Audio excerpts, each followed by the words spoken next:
French இந்திய புரிந்துணர்வு ஒப்பந்தப்படி புதுச்சேரியில் இஸ்லாமிய ஜோடிக்கு அரசு அதிகாரிகள் முன் பதிவு திருமணம் நடைபெற்றது. புதுச்சேரி பிரெஞ்சு அரசாங்கத்திலிருந்து விடுதலை அடைந்த போதும் பிரெஞ்சு கலாச்சாரத்தின்படியும் சட்டத்திட்டத்தின்படியும் செயல்படலாம் என ஒப்பந்தம் செய்து கொண்டது. அதன்படி புதுச்சேரியில் பிரெஞ்சு குடியுரிமை பெற்றவர்கள் தங்களது திருமணத்தை பிரெஞ்சு குடியுரிமை சட்டத்தின்படி செய்து வருகின்றனர்.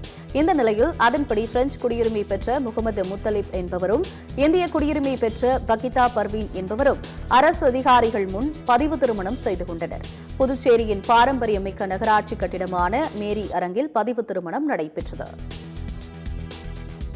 பிரெஞ்சு குடியுரிமை பெற்ற முகமது முத்தலிப் அவர்களுக்கும் இந்திய குடியுரிமை பெற்ற ஃபஹிசா பர்வீன் அவர்களுக்கும் மாண்புமிகு நீதியரசர் அவர்களின் உத்தரவின்படி இன்று பிரெஞ்சு சட்ட விதிகளுக்கு உட்பட்டு இந்தியா பிரான்ஸ் இடையே ஏற்படுத்தப்பட்ட புரிந்துணர்வு ஒப்பந்தத்தின் அடிப்படையில் இன்றைய தினம் பழமையும் பெருமையும் மிகுந்த புதுச்சேரி மேரி என்றழைக்கக்கூடிய நகர மாளிகையில் பிரெஞ்சு சட்ட முறைப்படி இந்த திருமணம் நடைபெற்றுள்ளது.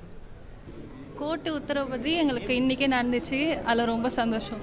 இங்கே எங்கள் எல்லாரும் இருக்கனால அது எனக்கு ரொம்ப சந்தோஷமாக இருக்குது. என் வீட்டு சைடும் இவங்க வீட்டு சைடும் எல்லாரும் இருக்காங்க. அதனால ரொம்ப சந்தோஷமாக இருக்குது.